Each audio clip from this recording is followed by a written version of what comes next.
എന്നും നീച്ചിരുമുള്ള ഡൗട്ടാട്ടോ ഇന്ന് എന്തുണ്ടാക്കും എന്നുള്ളത്. എന്നും ചിക്കനും ഫിഷൊക്കെ അല്ലേ ഉള്ളത്, അപ്പോൾ ഇന്ന് പച്ചക്കറിയാക്കാമെന്ന് വിചാരിച്ച്. അപ്പം ഇന്ന് നമ്മൾ ഉണ്ടായ കയ്പ്പൊക്കെ ഉണ്ടെന്ന് ഉപ്പേരി വെക്കുന്നത് ചെറുതായിട്ട് അരിഞ്ഞെടുക്കുകയാണ്. നല്ല കയ്പ്പല്ലേ, നല്ല സാധനമല്ലേ. അപ്പം ഇന്ന് ചെറുതായി കുനുകുനാന്ന് അരിഞ്ഞെടുക്കുകയാണ്.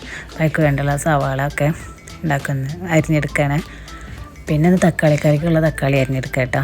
വേഗം അരിഞ്ഞ് വെച്ചാൽ പിന്നെ പണി വേഗം കഴിക്കാമല്ലോ. അങ്ങനെ ചട്ടിയിലേക്ക് എണ്ണ വെച്ചിട്ട് കടുകിട്ട് പിന്നെ ഉള്ളിയിട്ട് പിന്നെ നമ്മൾ അരിഞ്ഞ് വെച്ചിരിക്കണ കയ്പ്പൊക്കെ ഇട്ട് പിന്നെ കുറച്ച് അധികം തേങ്ങ ഇടണം കേട്ടോ. പക്ഷെ നല്ല കയ്പ്പുള്ളതല്ലേ കയ്പ്പൊക്കെ, അപ്പോൾ നല്ല തേങ്ങ ഇടുമ്പോൾ കുറച്ച് കയ്പ്പൊക്കെ ബാലൻസ് ചെയ്യും.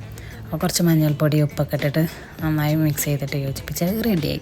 പിന്നെ തക്കാളിക്കറി ഉണ്ടാക്കുകയാണ്. തക്കാളി പച്ചമുളക് വെളുത്തുള്ളിയൊക്കെ ഇട്ടിട്ട് നന്നായിട്ട് ഇളക്കി ഉപ്പൊക്കെ ഇട്ട് പിന്നെ മുളക് പൊടി മഞ്ഞൾപ്പൊടി അങ്ങനത്തെ ഐറ്റംസൊക്കെ ഇട്ടിട്ട് റെഡി കൊണ്ടിരിക്കണം. പിന്നെ ലാസ്റ്റ് ഞാൻ കറിവേപ്പില ഇടാൻ മറന്നുപോയി. അപ്പോൾ കറിവേപ്പില ഇട്ട് നന്നായി മിക്സ് ചെയ്ത് യോജിപ്പിച്ച് പിന്നെ ചോറ് നേരത്തെ നമ്മളൊരു മുട്ടയും കൂടി പൊരിച്ചെടുത്തിട്ട് ചോറ് കഴിച്ച്. അപ്പോൾ ഓക്കെ.